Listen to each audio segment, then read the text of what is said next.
I was living in New York City, and I was heading to a fabulous party in the Lower East Side. My taxi got stuck in traffic a couple of blocks away from the party that I was going to. And I glanced out the window, and there was this homeless woman rooting through the trash. And to most people passing by, she just looked like a homeless woman. But when I really stared at her, I realized it was my mother.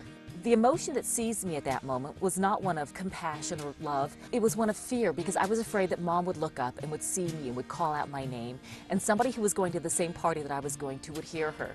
And my secret would be out, the fact that while I was living on Park Avenue and writing about celebrities, my mother was living on the streets.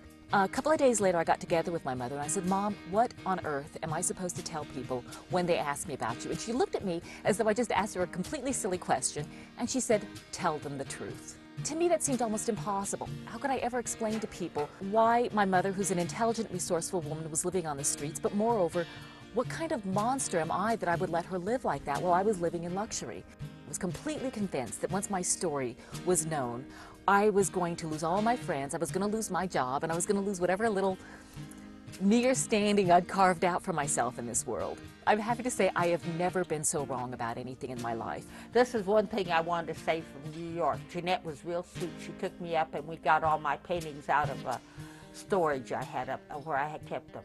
This painting was the house directly across from my apartment at 6th Street. I mean at 8th Street when I lived in New York. A friend of mine gave me the flowers, so naturally I had to take a picture of them, right? And this is one I had in a nightmare. That's, I had a nightmare. These flowers I found in the garbage. I was walking down the street and sure enough there's these beautiful lilacs. So I got them out of the garbage and I painted a picture of them. And so as I say, almost all of them have a history. My husband's in the corner. When I was growing up, I lived in, we lived in cars, we lived in shacks, I slept in a cardboard box, we lived wherever we could. But Dad said all of this running around was just temporary. One of these days he was going to build us a great big mansion out in the desert, solar heated, and he called it the Glass Castle. And alcoholism and a few other things got in the way, and the Glass Castle was never built. My very, very favorite memory from my childhood is when I was 5 years old and we didn't have any money for Christmas presents, and my father took each of his children out into the desert night, and he let us choose for a Christmas present whatever star in the sky we wanted.